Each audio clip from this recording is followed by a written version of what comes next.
나는 지금 모든 걸 잃고도 아직 살아있는 사람이다. 퇴직금, 집 그리고 아내의 웃음까지.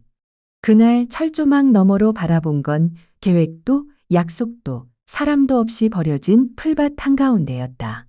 그저 괜찮아 보였다는 말 한마디에 내 삶 전체가 흔들릴 줄은 그땐 미처 몰랐다. 사람이란 무너지는 순간까지도 자신이 어디에 서 있는지 모를 때가 있다. 이야기가 마음에 남았다면 좋아요와 공유 그리고 지혜의 흐름 희진 채널 구독도 잊지 마세요.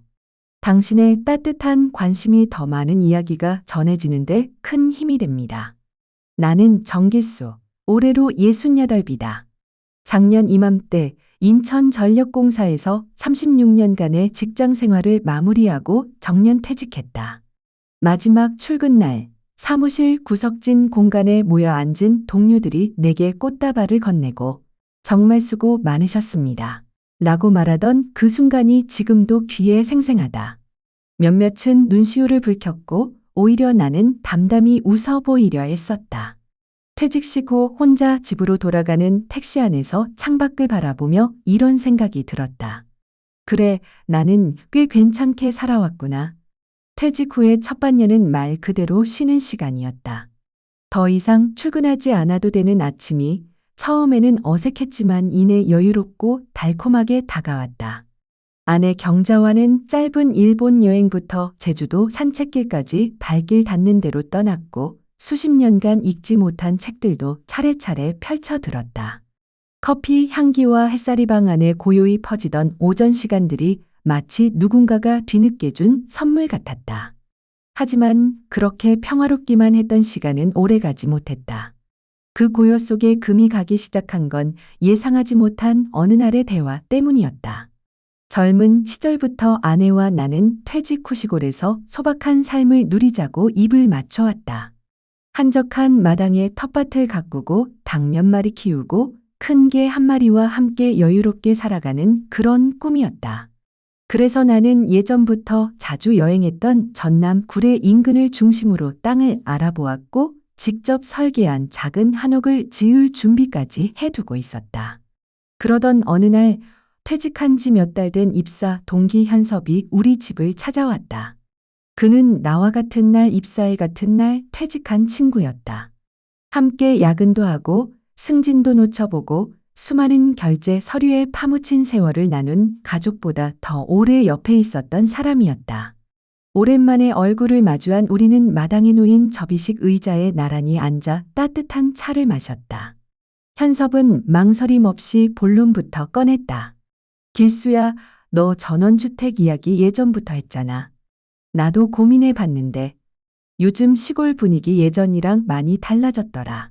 그는 최근 본 기사와 지인의 경험을 근거로 요즘 시골 마을의 텃세 문제를 조심스럽게 이야기했다. 외지인이 들어가면 암묵적인 환영 행사나 마을 모임 참여를 강요받기도 하고 적응하지 못해 다시 도시로 돌아오는 이들도 많다며 자기 작은아버지도 3년 만에 포기하고 다시 올라왔다는 일화를 들려주었다.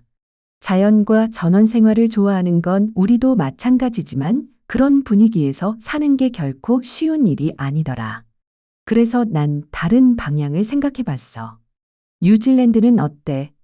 깨끗하고 조용하고 은퇴자한테 우호적인 나라잖아. 우리 둘이 같이 가면 외롭지도 않고 새로운 인생 시작하기엔 더할 나위 없을 것 같아. 그의 제안은 나를 흔들었다. 마치 예전부터 있었지만 내가 보지 못했던 문 하나가 열리는 기분이었다.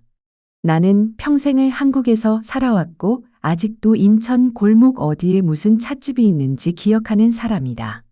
그런 내가 낯선 땅으로 간다는 건 상상조차 하지 못한 일이었다.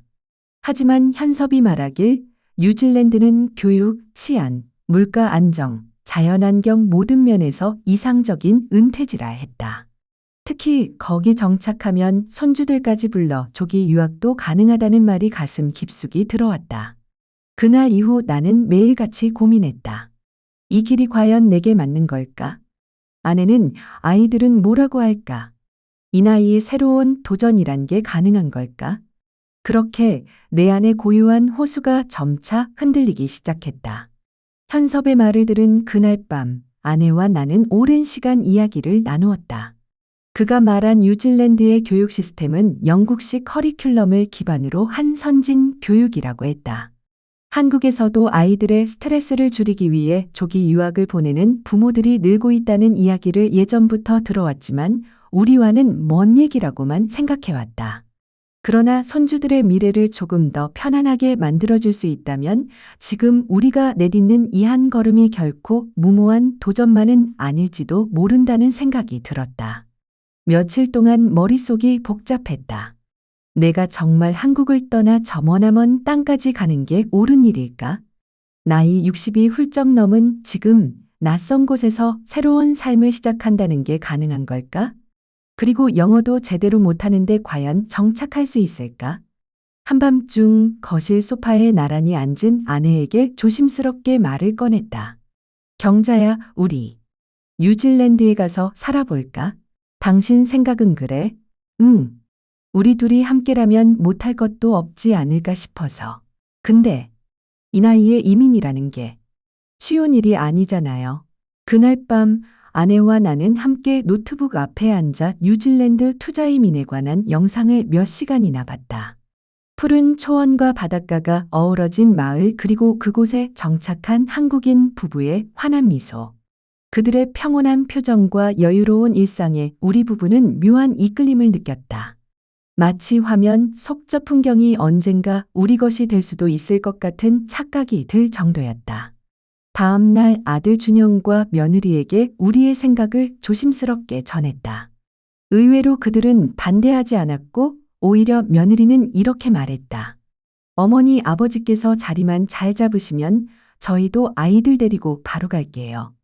요즘은 유치원부터 경쟁이 너무 치열해서 그쪽이 훨씬 나을 수도 있어요. 그 말에 마음이 놓이기도 하고 뿌듯한 기분도 들었다. 처음으로 미래라는 단어가 다시 가슴 뛰게 다가왔다. 퇴직 이후 처음 느껴보는 설렘이었다. 그렇게 나는 구례에서의 전원주택 계획을 접고 현석과 함께 뉴질랜드 투자 이민을 준비하기로 결심했다. 6월 초 우리는 판교 테크노밸리에 위치한 한 이민 컨설팅 사무실을 찾았다.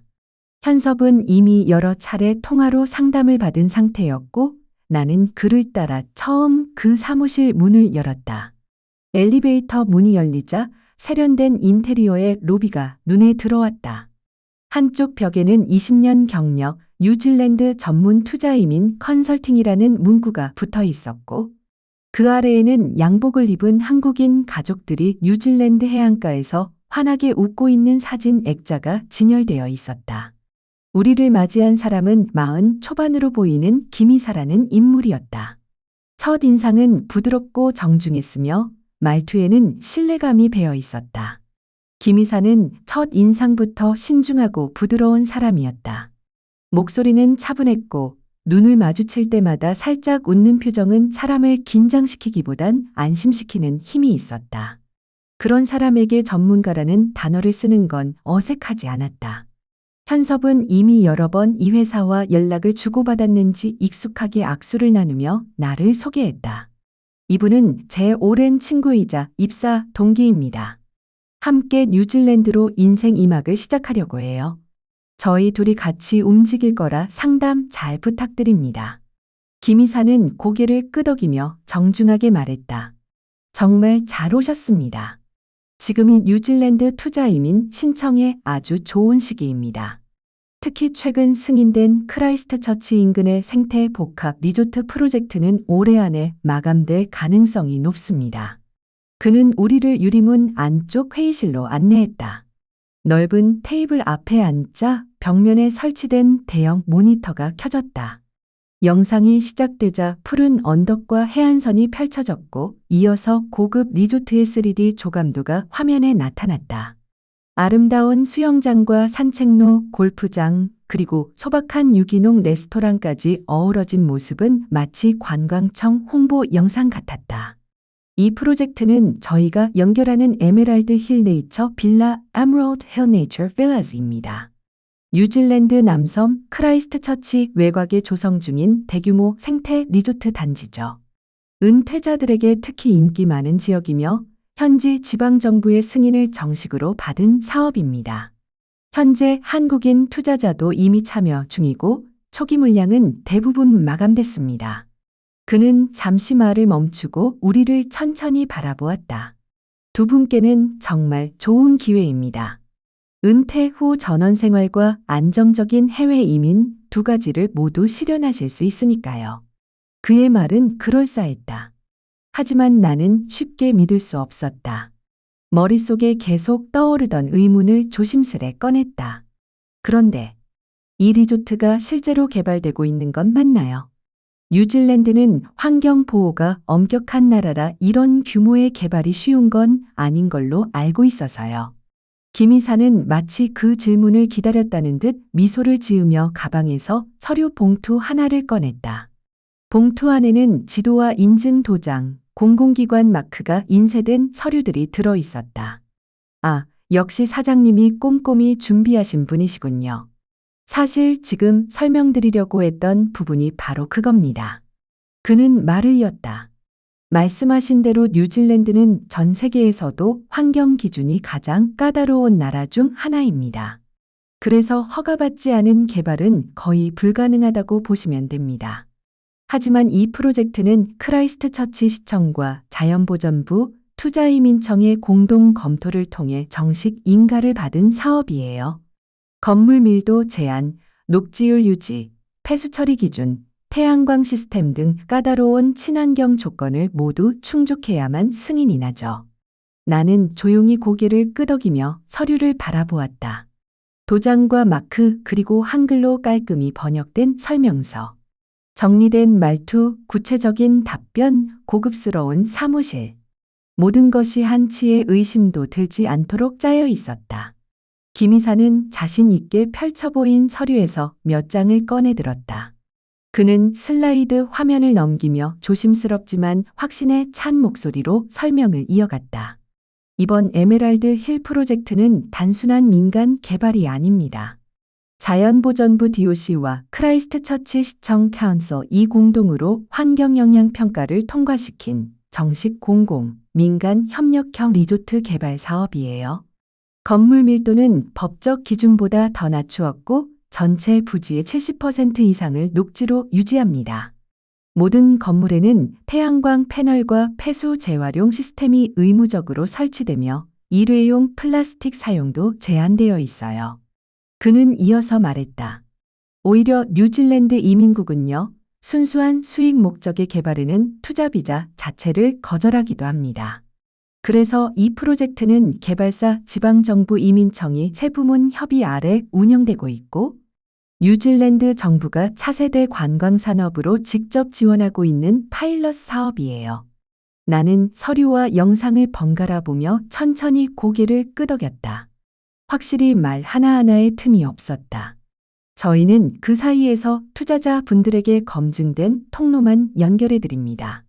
정부가 인정한 안정성과 투명성을 갖춘 사업만 다루기 때문에 영주권 취득을 위한 조건도 매우 분명합니다. 그는 그렇게 말하며 슬며시 한 장의 사진을 건넸다. 이건 저희 현지 직원이 지난달 직접 촬영한 공사 현장 사진입니다.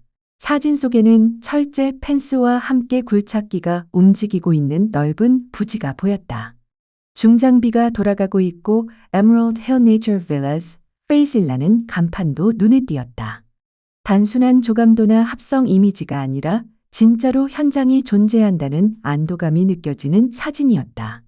그 순간 나의 머릿속에서 의심이라는 단어가 조금씩 지워지기 시작했다. 그때 옆에서 현섭이 조용히 물었다. 실례지만 투자 금액은 대략 어느 정도인가요? 김 이사는 다시 환하게 웃으며 대답했다. 뉴질랜드 투자이민 프로그램은 정부 기준이 명확합니다. 현재 적용 중인 균형형 투자 카테고리에 따라 지분 형태로 참여하시면 3억 8천만 원에서 4억 원 정도가 기준입니다. 나는 무언가 되묻기 전에 현섭이 내 허벅지를 슬쩍 쳤다. 그 눈빛은 괜찮지 않아? 하고 묻고 있었다. 4억이라면 내 퇴직금 중 절반 조금 넘는 수준이다. 서울 외곽의 전원주택 짓는 데 들어갈 비용과 비교해도 큰 차이는 없다. 그런데 여기는 단지 집 한 채가 아니라 영주권과 새로운 삶의 기회까지 준다고 했다. 생각이 그쯤 미쳤을 때 김이사가 마지막으로 말을 보탰다. 이건 전원 생활과 안정된 해외 정착을 동시에 이룰 수 있는 좋은 기회입니다. 가족과 함께 인생 후반기를 새롭게 출발할 수 있는 문이기도 하죠. 가족과 함께. 그 말이 유독 크게 다가왔다. 내가 퇴직 후 그토록 바랐던 것이 바로 가족 모두가 함께 행복해지는 삶이었다. 가족이 함께 행복해질 수 있습니다. 그 말은 생각보다 깊게 가슴에 박혔다. 어쩌면 그 한마디가 내가 지난 몇 달간 고민했던 모든 이유와 망설임을 단숨에 밀어낸 결정적인 순간이었는지도 모른다. 설명회를 마치고 사무실을 나오는 길, 현섭이 나를 슬쩍 바라보며 물었다. 길수야, 어땠어? 우리 진짜 가보는 거야? 그는 오랜 친구다운 조심스러운 기대감으로 말을 이었다. 생각보다 나쁘지 않지? 아니, 오히려. 이건 진짜 기회일지도 몰라. 나도 고개를 끄덕였다. 말은 아끼고 있었지만 마음은 이미 어느 정도 방향을 정한 상태였다. 며칠 뒤 우리는 뉴질랜드 현장 답사를 위해 짐을 꾸렸다. 출국 당일 인천공항에서 아들 준영과 며느리, 손주들이 배웅 나왔다. 손주를 안아들며 나는 속으로 생각했다. 조금만 자리 잡으면 얘들도 데리고 와야지. 이 아이들이 이대로 서울에서 경쟁에 찌들어 크는 건 너무 안타깝잖아. 우리는 12시간을 날아 남섬 크라이스트처치 공항에 도착했다. 비행기 창 너머로 보이던 설산과 호수, 구름 낀 목초지와 들판은 말로 표현하기 어려울 만큼 평화로웠다. 몸은 피곤했지만 마음은 오히려 환히 깨어 있었다. 숙소에 짐을 풀고 다음 날 우리는 김이사가 소개한 현지 개발사 담당자와 함께 리조트 예정 부지로 향했다. 도심에서 차로 약 40분쯤 달렸을까? 조용한 시골 마을을 지나 산월리 인근 언덕길에 접어들자 넓은 부지 위로 중장비들이 천천히 움직이고 있는 현장이 보였다. 입구에는 간판이 서 있었다. Emerald Hill Nature Villas Development Site. 글자만 봐도 뭔가 근사한 느낌이 들었다. 담당자는 우리를 안내하며 설명했다. 여기가 1차 구역입니다. 현재는 기반 작업 중이고 내년 3월까지 메인 로비 동 골조가 올라갈 예정이에요. 그 다음에는 출입주가 가능한 상태로 마감이 들어갑니다. 그는 일정표와 상세 도면까지 꺼내 보여주었고 나와 현섭은 꼼꼼히 확인했다. 단순한 추상적인 말이 아니라 수치와 계획이 구체적으로 그려진 그 자료들이 우리에게 신뢰의 단서를 던져주고 있었다. 며칠 뒤 우리는 현지 은행에서 투자자용 계좌를 개설하고 김이사가 안내한 대로 투자이민에 필요한 서류 작업을 순차적으로 진행했다. 지정된 법무 대리인도 배정되었고 투자자 등록 인증서도 메일로 곧 도착했다. 계약 내용에 따르면 투자금은 분할 납입 가능했고 1차로 2억 원을 송금한 뒤 나머지 금액은 3개월 이내 완납하기로 했다. 그렇게 모든 절차를 마치고 우리는 약 한 달간 체류 후 한국으로 돌아왔다. 귀국한 지 며칠 지나지 않아 김이사로부터 메일이 도착했다.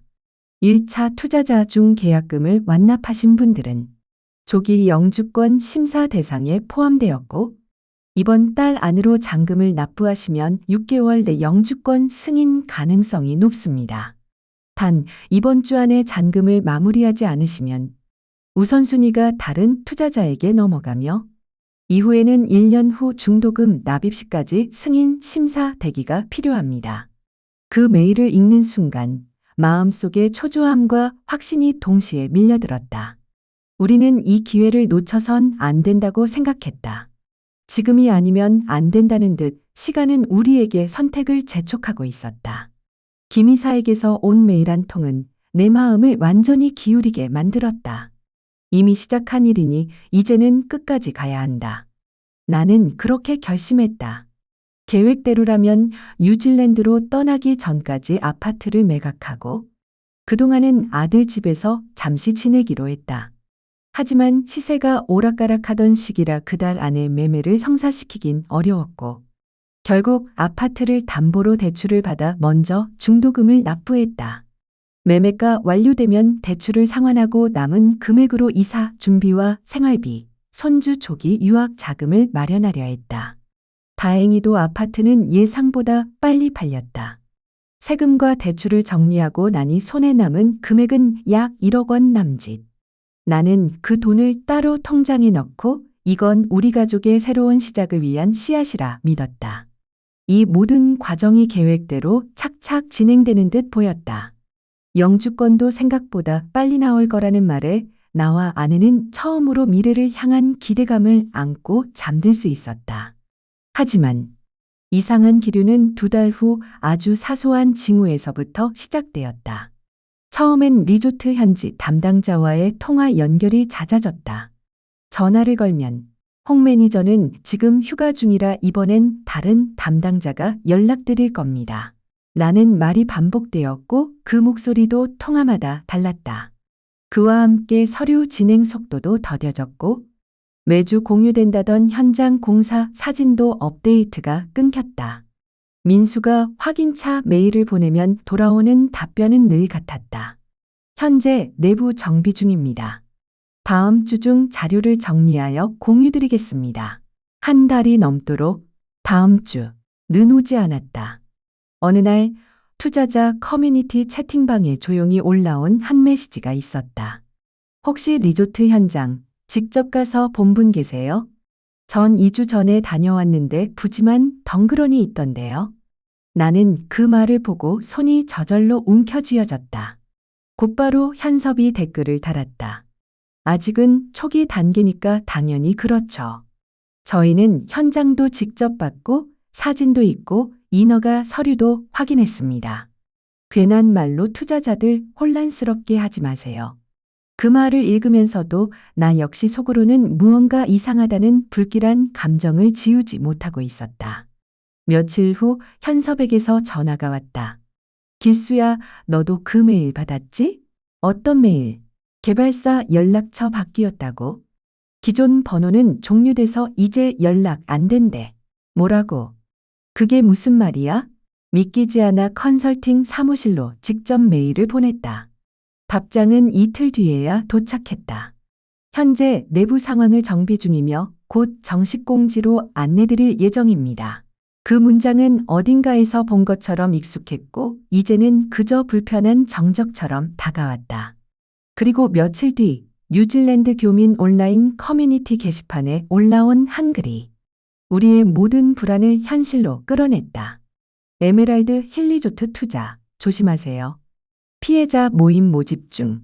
그 글 아래엔 링크 하나가 붙어 있었고 우리가 참여한 바로 그 프로젝트에 같이 투자한 사람들이 현장이 가짜였다. 개발사가 실체 없는 유령 회사다. 라며 경고의 글을 공유하고 있었다. 눈앞이 하얘졌다. 가슴이 조여왔고 손끝이 떨렸다. 아니겠지. 우리가 본 건 진짜였는데. 저 사진도 간판도 담당자도 다 있었잖아. 그러나 더는 가만히 앉아서 기다릴 수 없었다. 다음 날 새벽, 나는 현섭과 함께 다시 뉴질랜드행 비행기에 몸을 실었다. 불안과 분노가 뒤엉킨 감정 속에서 비행 시간이 어떻게 지나갔는지도 기억나지 않는다. 크라이스트처치 공항에 도착하자마자 우리는 곧장 렌터카를 빌려 예전 그 에메랄드 힐 부지로 향했다. 차창 밖으로는 여전히 그림처럼 아름다운 자연이 펼쳐졌지만 내 눈에는 모든 풍경이 허무하게 보였다. 그렇게 도착한 현장. 입구는 녹슨 철문으로 막혀 있었고 예전 걸려있던 개발 중이라는 간판은 사라진 지 오래였다.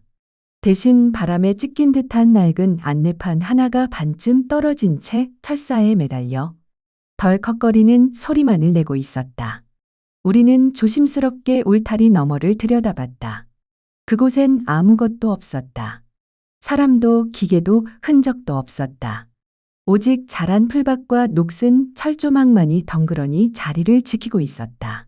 나는 그 자리에 서서 믿고 싶지 않은 현실과 마주해야만 했다. 그날 밤 우리는 노트북을 켜고 정부 부동산 포털과 행정기록 시스템을 뒤졌다.